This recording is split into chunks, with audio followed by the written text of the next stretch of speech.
ሰላም እንዴት ናችሁ? ሰላም ናችሁ? አለን ሰላማችን በዚህ ትበል። ዛሬ እንኳን የመጣሁት በሌላ ጉዳይ ነው፣ በጎ አድራጎት ሳይሆን በሌላ ጉዳይ ነው። እስቲ ቤተሰቦቼ ላይካችን ቀንሷል፣ ሰብስክራይብ ያስደረጋችሁልኝ፣ በየቤታችሁ ስመጣ ፒል እያደረጋችሁኝ የበኩላችሁን ጥረት እንድታደርጉልኝ በአክብሮት እጠይቃለሁ፣ በፈጣሪ ስም እጠይቃለሁ።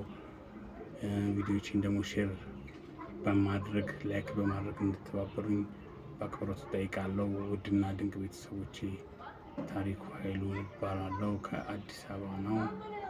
የበኩላችሁን ትብብር እንድትተባበሩኝ ከላቅ ያለ አክብሮት ጋር እጠይቃችኋለሁ። ቤተሰቦቼ አመሰግናለሁ። ያው ንግግር ስለማልችል ነው። አትፍረዱብኝ።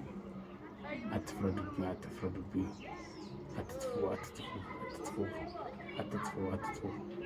አይን ባባል አትጥፉ። ቤተሰቦቼ አመሰግናለሁ።